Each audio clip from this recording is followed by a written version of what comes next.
Before we get in the program, Holly, it's time for this week's Joke of the Week. Okay, ready? Yes, I am. What is the fastest vegetable? Radish, runs, eggplant, cucumber. The runner bean. The runner bean. Okay. I laughed when I found that joke. Well, that joke is brought to you by Rescue.com. American-made rescue products keep your family, home, and yard protected from pests, insects like wasps, hornets, yellow jackets, flies, ants, and more. Learn more at Rescue.com. That's RESCUE.com. So, why don't we talk about some bugs? We talked about We talked about good bugs last week. Now we're going to talk about bad bugs. Well, some bad bugs you don't want in your garden, and how to deal with them, I guess, is the best way to go about doing this. So let's start with Japanese beetles. They are a pest or a beetle. They fly around, and they will consume the foliage on your vegetables, pole beans, bush beans, rose plants, raspberries, the whole deal. They're not discriminatory.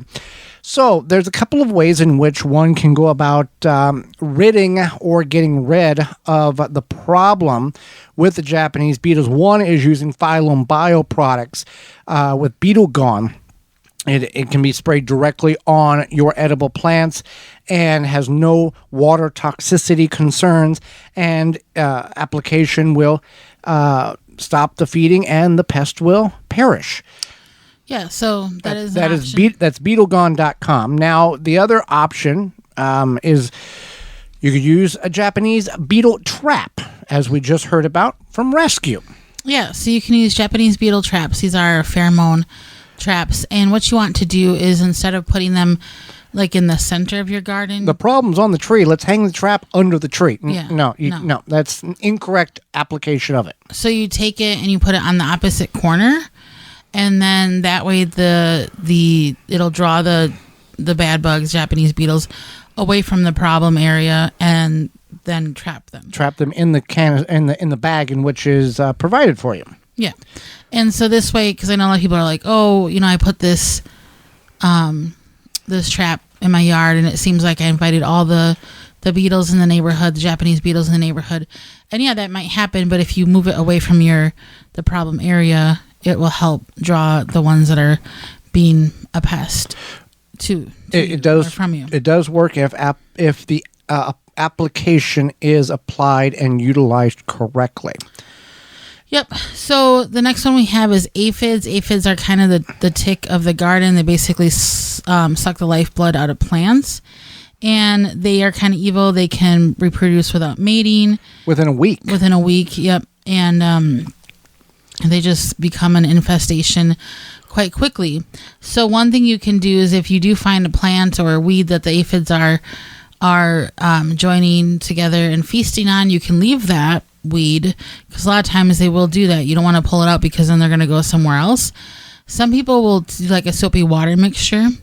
That's one option. You just mix a couple drops of dish soap, or even like a cast iron soap and some water, and spray the plants, and that usually does get rid of them. It kind of gums them up, and they don't like that. Well, you can also just spray them with a high power hose, knock them off, and very rarely will they reclimb up the plant in which they were affixed to. You can do that, but if your plant doesn't need, like, if it could be harmful to spray with a hose too. So pressure wash the tomato right out in the street. Yeah, so you just want to neem oil also is a way in which you can use, and you can attract birds to the predator. Attract the birds to get them to come into the garden to feast off these bugs. Also, ladybugs are a enemy of the aphid. Mm-hmm. Ladybugs love to eat aphids. What is it, 40 aphids an hour or something like that? It's insane. Yeah. Oh, look at that cute little... Yeah, the cute little ladybug is just eating aphids, bloodthirsty for the aphids. But you don't want to... You could release the ladybugs into your garden if you purchase some, but there's no guarantee they're going to stay, whatever. So I would try something else. Like 50 to 60 aphids per day. That's a lot of aphids. For up to 400 in a 3-week before they are pupillate. So... all right, so Ladybugs are good, Yeah, they are good. but we would shy away from you buying ladybugs in order to bring them into your yard or your garden. I would agree. Tomato hornworm is a problem in which, explain the symptoms, or if you do not know you have it, these are the signs in which you do. So typically you'll see the tomato hornworm, or you'll know that you have the tomato hornworm because you'll have some almost pretty much ripe tomatoes and you're thinking, okay, I'm going to harvest those tomorrow. And then you go out to your garden and it looks like some little kid came and chomped around the outside of the tomatoes, but you see little black and like dark green droppings on the tomato typically. Now, there's times where the tomato hornworm won't have any tomatoes to eat, so just eat the leaves of the tomato plants. Right. That happens too. So those are the signs that you have them, and they will eradicate a whole tomato plant in one evening, a whole row in a week. It's very, very frustrating.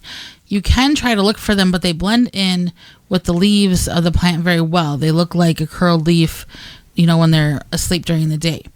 So what we have found is that inviting birds into your garden helps get rid of them in the way that the birds, if you take some bird seed and you put it kind of just amongst the tomatoes on like a little dish on, what's it called?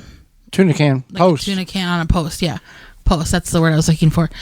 Then will attract the birds to your garden. And as the birds are sitting there eating the bird seed, they're looking around and they see, oh, there's a tomato hornworm or whatever they think it is. And then they will eat it. And that snack way is what they think it's snack. Yeah.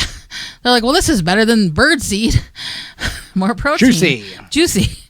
And they do take care. And this has worked for us quite well over the last, 5 years, I think? 5-10 years, yeah. Yeah. So you want to bring the birds in. Colorado potato beetle is another problem that people are now and soon would be dealing with in their potato patch. Now, you can use neem oil, a mixture of water and neem oil, according to the label. Follow the label. More is not better.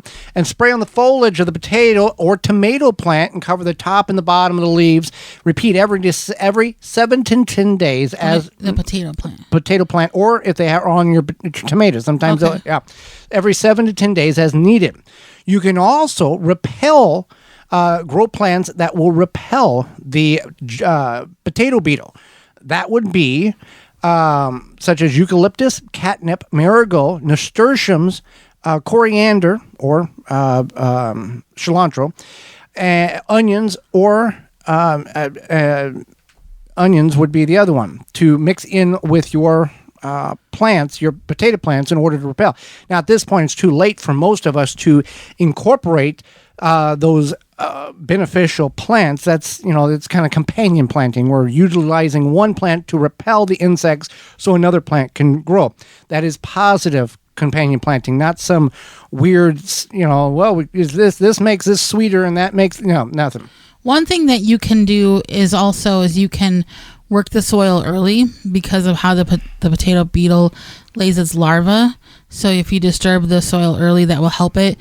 And then also moving those plants, any sort of nightshade plant, whether that be the potato or tomato, make sure that you're not planting in the same area.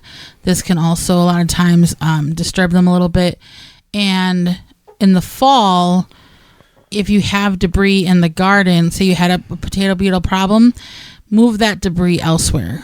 Move it away from wherever the potato beetle was having an issue. You might want the debris, like a lot of times we leave the debris for to house the good bugs. But also our debris is not diseased or bug ridden with nasty stuff. If it's that case, throw it in the trash and get rid of it, because you're much better not having any of those overwintering than having a mess that is going to induce more problems next spring. Right. And so you do want to live in harmony with your good and bad bugs as much as possible, but getting rid of them is a lot more happier. And sometimes just having to go out to the garden and finding those potato beetles is a solution, unfortunately. Real quickly, squash bug plants that deter squash bugs. Yeah, so there's like bee balm, calendula, catnip, chives, dill, garlic, marigolds, mint nasturtiums. Nasturtiums. There you go. That one. Yeah. Onions. If you say it fast and quick, nobody knows you said it wrong. Like the Worcestershire sauce. Worcestershire sauce. Onions, oregano, and tansies. So those are some also ideas as well that will deter those beetles away from. And again, when we say companion planting, you have to do your research on it because you can type in companion planting charts and you can get 37 charts and 34 of them are different. So you want to look at university extensions. You want to look at reputable sites in which has like we're speaking about, you can plant the dill or the chives or the catnip to deter the squash beetle or the potato beetle or the squash bug, that type of thing. Not that this plant grown to next to this plant will make this plant sweeter. That is completely garden myths and clickbait. What is not clickbait is Walton's Incorporated. So we are brought to you today by our sponsor, Walton's Inc. Listen, we know you care about where your food comes from, canning and preserving your fruits and vegetables, freezing, etc. But what about the meat? At Walton's, you can get all the equipment, seasoning, and supplies to make sausage, jerky, and any other meat product your way to your high standards. Do you want to make snack sticks that people will actually like? Walton's created meatlogistics.com, an informational site to help you make the best finished product. Walton's even has a full line of their own meat grinders, meat mixers, sausage stuffers, and more to help you go from animal to edible. Walton's everything but the meat. You can use code GROW50, that's GROW50, to save 10% off your orders of $50 or more. Again, waltonsinc.com.